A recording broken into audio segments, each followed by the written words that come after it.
तू मुझे गलत मत बोल, तू खुद को गलत बोल, तू खुद की औकात देख। अरे बाप रे बाप। इधर महाराजा नीला चड्ढा सिंह चिंटू को कहता है कि अगर वह गोंडा पहलवान को मार देगा तो वह अपनी बेटी चुलबुली की शादी चिंटू से करा देगा। और चिंटू चुलबुली के चक्कर में मौत के मुंह में जाने को तैयार भी हो जाता है।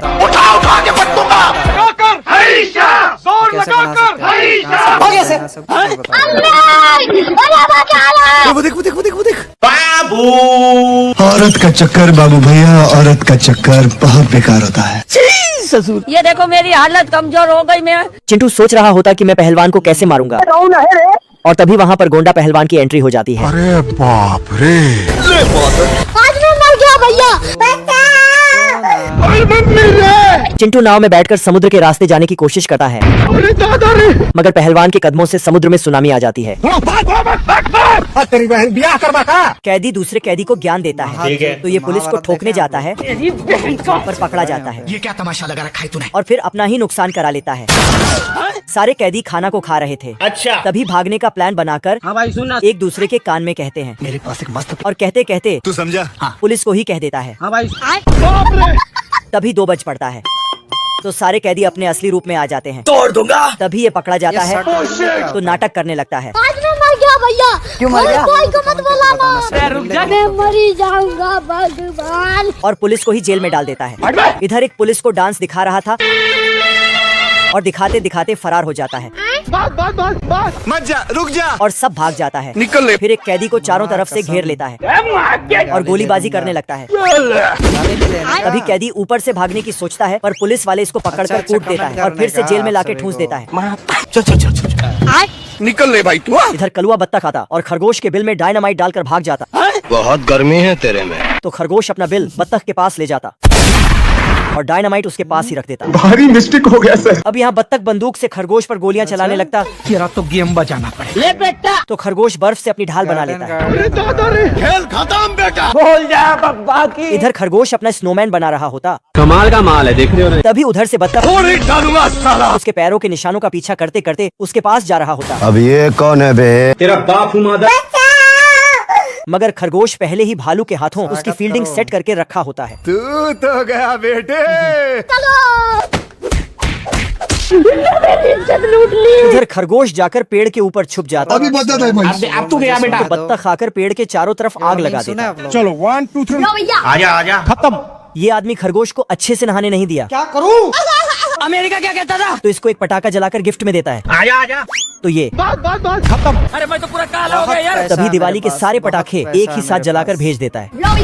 तो झरने का पानी चालू हो जाता है, लेकिन ये साला बंदूक लाके नहाते हुए खरगोश पे धड़ाधड़ गोली चला डालता है और वहाँ से चला जाता है। पर ये तो इधर गाजर का खेती कर रहा था और वहाँ पे म्यूजिक बज रहा था जो अब नहीं बज पा रहा था। देख लो भाई, हमारे साथ ऐसा ही होता है। फिर मुच्छड़ आदमी ने लोहे का बांध बना दिया, खराब हो जाएगा। मैं माँ अम्मा बहन पे आ जाऊंगा मैं इनकी। लेकिन खरगोश उससे 4 कदम आगे अपना पत्थर का बांध बना दिया और बोला रोम रोम भाइयों। तो ये उसको तोप से उड़ा देता है। लेकिन उधर एक और बांध था, तो उसको भी उड़ाया, पर आगे एक और था। और इसी तरह करते करते इसको असली बांध के पास ले जाता है, तो ये उसको भी उड़ाने लगा। लेकिन पुलिस वाले इसको उठा के ले जाता है। फिर खरगोश बोला, तुम लोग नए हो तो सब्सक्राइब करो। मंगरू अपने भाले में गियर लगाता है तो बड़ा होता है। इधर से गबरू भी भाला लेके दौड़ता है। तभी गबरू को एक मुक्का लग जाता है। खत्म। मुझे कुछ दिखाई नहीं दे रहा। फिर मंगरू आके उसके चूल्हे में कोयला डालकर उसमें आग लगा देता है। तो गबरू फिर घोड़ा पानी रखता तो उसमें गबरू गिरता है। दरअसल राजा ने इन दोनों का मुकाबला करवाया था कि जो जीतेगा वही राजकुमारी से विवाह करेगा, लेकिन मंगरू उसको। अरे बाप रे। इधर टाइम खत्म होते ही ठोकता है। बाप रे। फिर दोनों भाला लेकर एक दूसरे को टपकाने दौड़ते हैं, लेकिन मंगरू बेईमानी करके ग्रीस डाल देता है। ले बेटा। तो गबरू का घोड़ा फिसल कर गिर जाता है। फिर साला मंगरू गबरू का कवच काट देता है। अरे बाप रे। फिर उसको उड़ाने लगता है, लेकिन गबरू इसके अंदर घुसकर इसका भी कवच तोड़ देता है। फिर इसको उछालकर कूड़े गाड़ी में डाल देता है। साले को छोड़ूंगा नहीं। फिर गबरू राजकुमारी के पास जाके लेने लगता है, लेकिन मंगरू आ जाता है और इसको फेंक देता है। डाकू फेंकू सिंह गोली फेंकते हुए चिंटू को डराता है, पर चिंटू तो गाड़ी का चैन खोलने में बिजी था। तो डाकू भी घोड़े से अलग होकर सीधा हो जाता है और ये सिलसिला चलते रहता है। तभी डाकू गलत दिशा में चला गया। फिर एक ऑटोमेटिक बटन दबाकर घोड़े पे वापस आ जाता है।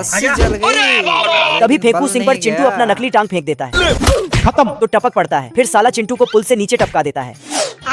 और नीचे इंतजार करता। पर चिंटू फिर से वही वाला बन जाता है। तो डाकू फेंकू सिंह भी पगला जाता है, तो हीरो बन जाता है। पर हीरो का 0 निकल जाता है। अच्छा। फिर चिंटू पुराने वाला हरकत करता है, तो डाकू फुल जोश में आ जाता है और जल्दी जल्दी से उसके लिए घर बंगला बनाकर रख देता है। फिर अंदर कबड्डी खेलने लगता है, लेकिन चिंटू इसको ही छमिया बना देता है। तो एक बूढ़ा पगला जाता है। निकल ले भाई। फिर चिंटू दोनों को ही दौड़ाने लगता है। बिल्ला का टांग टूट चुका था, लेकिन कुत्ता से बदला लेना नहीं छोड़ता है और उसके टूटे हुए टांग के पट्टी में छेद करता है और फिर एक पटाखा लाकर उसमें ठूंस देता है। फिर एक ढक्कन लगा देता है और उसको ठोक ठोक कर टाइट कर देता है। तो कुत्ता डर डर कर जल्दी से आगे खिसकता है। जल्दी कर। और बिल्ले के टांग का पट्टी खोलकर अपना वाला लगा देता है। तो बिल्ला का टांग। साला बिल्ला रात भर आंख खोलकर सोता है, क्योंकि आंख झपकते ही कुत्ता डंडा लेके आ जाता है और बिल्ले पे बजाकर चला जाता है। तो ये भी छड़ी लेके बजा देता है। फिर नर्स से कैंची चुराकर कुत्ते का रस्सी काट देता है। उसके बाद दोनों एक टांग वाला युद्ध छिड़ जाता है। तभी बिल्ला चूहे के बिल में टांग छिपा लिया। तो लगे हाथ चूहा भी हथौड़ा ठोक कर बदला ले लेता है। फिर इस कुत्ते को भी दक्षिणा मिल जाता है। तो दोनों टांग डांस करने लगते हैं। चूहा खुलेआम गिद्ध के अंडे चुरा रहा था। अब तू गया बेटा। तभी गिद्ध सामने आ जाता है। चूहा गलती समझते ही पीछे हटता है, लेकिन गिद्ध गुस्से में सीधा उस पर टूट पड़ता है। चूहा बचने के लिए अंडों को उठाकर अब देख तू। गिद्ध की तरफ फेंकने लगता है। एक एक करके अंडे फूटते हैं और उनमें से छोटे गिद्ध बाहर निकलने लगते हैं। इसी बीच एक अंडा उछलकर कुत्ते पर जा गिरता है। ये क्या है? अंडा टूटते ही छोटा गिद्ध निकलता है और कुत्ते को दुश्मन समझकर उस पर हमला कर देता है। कुत्ता भी गुस्से में जवाब देता है, लेकिन उसे अंदाजा नहीं होता कि गिद्ध उड़कर बच सकता है। कुत्ता जोश में होश खो बैठता है। गिद्ध की मारने के चक्कर में खुद भी खाई में गिर जाता है। थोड़ी देर के लिए लगता है बच गया, लेकिन फिर गया खत्म। अब देख तू। ये दोनों गिलहरी पेड़ का डाल खींचकर हाथी पर दे मारते हैं। हाथी का मालिक बतख गुस्से में हाथी के सूंड से गिलहरियों का मूंगफली लेकर इतना मस्त फायरिंग देख सभी दर्शक ससुरे अपना अपना मूंगफली हाथी पर फेंकने लगते हैं। क्या माल है यार। गिलहरियों को तो जैसे राजस्थान में पानी मिल गया हो। पैसा ही पैसा होगा। एक गिलहरी मूंगफली तोड़ने के लिए हाथी के पैर के नीचे सही टाइम पर ये इसे बचा लेता है। हाथी एक गिलहरी को रोककर मूंगफली मांगने लगा तो ये देना। गिलहरी सभी मूंगफली को अपने घर में रखी ही थी कि वो अलग ही लेवल का बंदा था। साला हाथी इनका मूंगफली ही खा गया, जिससे गिलहतियां तो हाथी ये दुख अपने मालिक बतख को बताता है, जिससे बतख तो बाकी पार्ट 2 के लिए कमेंट करो। एक लंबा कुत्तिया एक कुत्ते के पास बड़ा सा हड्डी देख लेता है, तो उसे चुरा कर ले जाता है और फटाफट गड्ढा करके घर जमीन में गाड़ देता है। लेकिन तभी कुत्ता ये सब देख लेता है। साली कुतरी। तो कुत्तिया हड्डी बाहर करके दे देता है। I'm really sorry. लेकिन कुत्ता को खूब गुस्सा आ जाता है। तो ये गुस्से में जाके उसके घर को तोड़ फोड़ करके रख देता है। लेकिन कुत्तिया के पास बहुत सारे छोटे छोटे बच्चे थे जो एक झटके में बेघर हो जाते हैं। फिर सारे छोटे बच्चे कुत्ते के साथ खेलने लगते हैं। तो कुत्ते को उन पर दया आने लगता है, लेकिन तुरंत उसी समय तेज बारिश होने लगता है। तो बच्चे अपने माँ के पास छिप जाते हैं। तो कुत्ते को उनका दुख देखा नहीं गया और उदास होके जाने लगा। पर तभी इसको एक हैप्पी वाला आइडिया आता है और अपना घर उस कुत्तिया को दे देता है। अच्छा। ताकि उनके बच्चे पानी में ना भीगे। क्यों टेंशन ले रहा है? फिर सारे बच्चे घर के अंदर चले जाते हैं। फिर कुत्ता जाके अपना सारा जमा पूंजी हड्डी लाके इन सबको दे देता है। ले बेटा। तो सारे बच्चे खुश होकर हड्डी ले लेते हैं। Thank you. तभी कुत्तिया इसको एक किस दे देता है। तो ये साला पगला जाता है। बाबू बाबू। कैदी जेल को काट रहा था। घर और काटते हुए बाहर निकलकर काटने लगता है। तभी पुलिस आ जाता है तो कैदी हारमोनिया बजाने लगता है। क्या देख रहा है? फिर एक कैदी इधर से निकलता है और एक गुलेल पुलिस पे चला देता है अब देख बैठा तू। और छिप जाता है। मेरा किसी से कोई लेना देना नहीं है। लेकिन ये साला पुलिस एक नंबर का उल्टे दिमाग का था, क्योंकि ये इसको ठोक कर उसको देख कर चला जाता है। इज्जत नहीं है भाई। ये पुलिस वाला सबको सुबह सुबह जगाता है। हम्बा हम्बा रम्बा रम्बा कम्बा कम्बा। पर एक अंदर से सुरंग बना रहा था। सोच लिया है यार, इस बार घर छोड़ देना है। तभी पुलिस को देखकर वहीं बैठ जाता है। मैं बैठा हूँ किस्मत के भरोसे।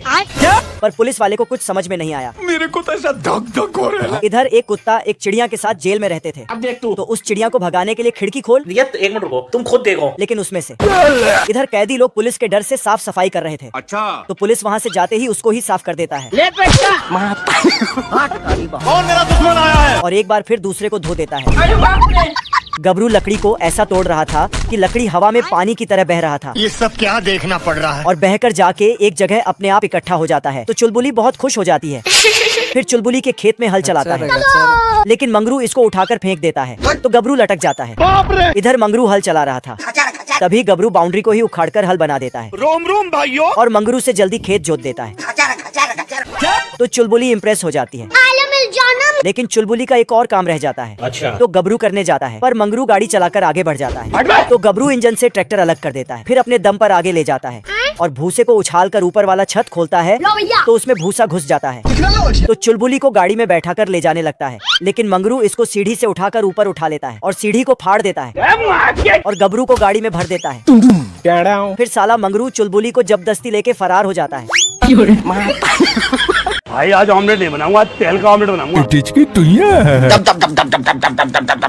इधर पुत्तन ऐसी जीवन घुट्टी बना देता जिसे अगर किसी कुपोषित इंसान पर डाला जाए तो वह भी बाहुबली बन जाए। तू तो गया बेटे।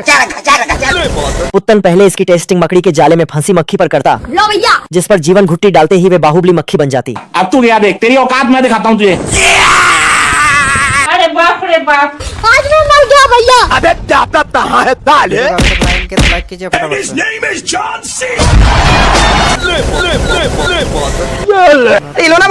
अब यहाँ मंगरू चूहे और बिलाऊ की लड़ाई होते हुए देखता है, मत जा, रुक जा। निकल ले भाई तू। रुको जरा।